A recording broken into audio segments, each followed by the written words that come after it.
سڵاوتان نەبێ لە شارپرێسەوە هەواڵی ڕۆژتان پێشکەشەکەم. وتەبێژی حکوومەتی هەرێم ئاشکرای دەکات بەشێک لە هۆکاری کۆچی گەنجان لە هەرێم پەیوەستە بە حکوومەتەوە. ڕاشی دەگەێنێت کابینەی نوێم 120,000 هەلیکاری ڕەخساندووە. بەرپرسی فەرمانگەی پەیوەندەکانی دەرەوەش دەڵێت بەشێک لە هۆکاری کۆچی گەنجان بەهۆی پەکەکەوەیە.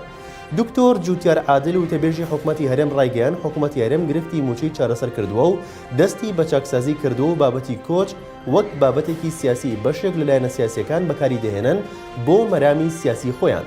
لای خۆشیەوە سەفی نزەیی وەرپرسی فەرمانگەی پەیوەندەکانی دەرەوەی حکوومەتی هەرێم ڕایگەیان کۆچکردن لەگەڵ مرۆڤایەتی هەر هەبووە و بازرگانیکردن بە سیاسەت و مرۆڤ هەیە و ئەمە بۆ ناشرینکردنی هەرێم و ناوبانگەکەیەتی.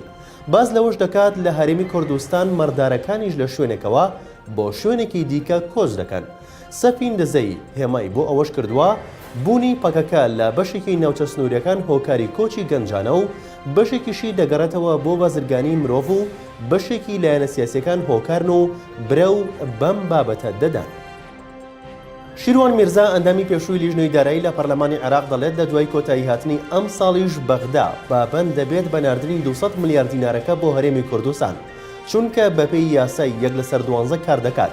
ڕوونیشی دەکاتەوە ئەگەر هاتوو حکوومەت کەوتە ساڵی نوێ و لەبەر هەر هۆکارێک بێت پەسەندکردنی بودجە دواکەوێت یاخود پێکێنانی حکوومەتی نوێ دواکەوێت، لەو کاتەدا کار بە یاسای ئیداری مالی دەکرێت.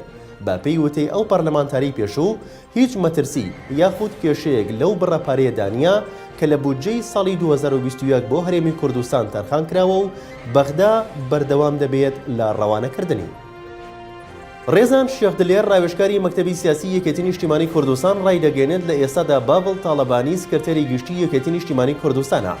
دەژڵێت لە کۆبوونەوەی سەرکردایەتیدا دەسەڵات دراوە بە باڤڵ تاڵەبانی بۆ چارەسەری کێشەکان سەبارەت بەو دەستەواژەی هاوسەرۆکی یەکێتی بەکاری هێناوە دەرکراون. ئایا هیچ کەسێکی دیکە لە یەکێتی دەردەکرێت؟ ڕێزان شێخ دلێر لە وەڵام داوتی بەدڵنیاییەوە کار لەسەر ئەوە دەکرێت لە کاتی هەڵبژاردننی پەرلەماندا چێ هاوکاری یەکێتی کردووە و چێش هاوکار نەبووە. لەبارەی دروستکردنی حیزبێکی نوێش لەلایەن لاهور شێخ جەنگی ڕاوێژکارەکەی مەکتەبی سیاسی یەکێتی وتی ئەم کوردستانە مۆرکی تەنها یەکێتی و پارتی نییە، هەر کەس ئازاتە لە دروستکردنی حیزب.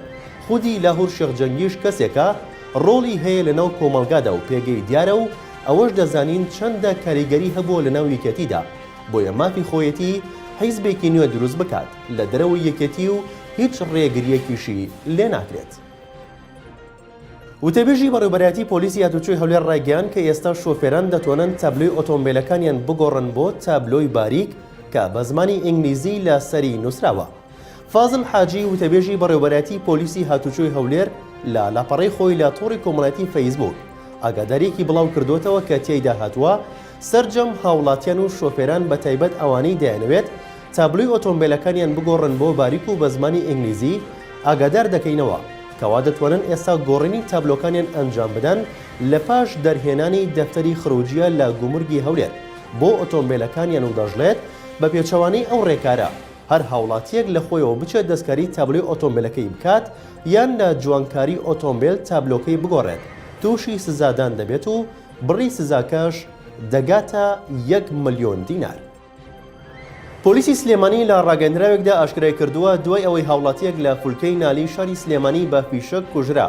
دەستبەجێ تۆمەتبارەکە لەلایەن مەفرەزەکانی بەشی پۆلیسی فریاکەوتنەوە دەستگیرکرا.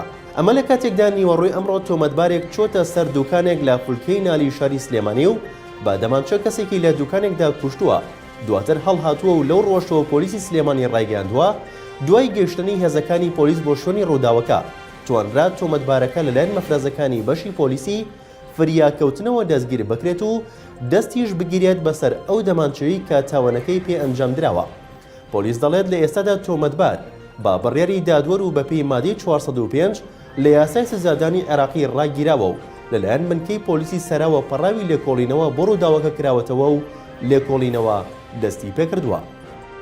لە شارپرێسەوە هەواڵی ڕۆژتان پێشکەش کرا، شاد و بەختەوەربن.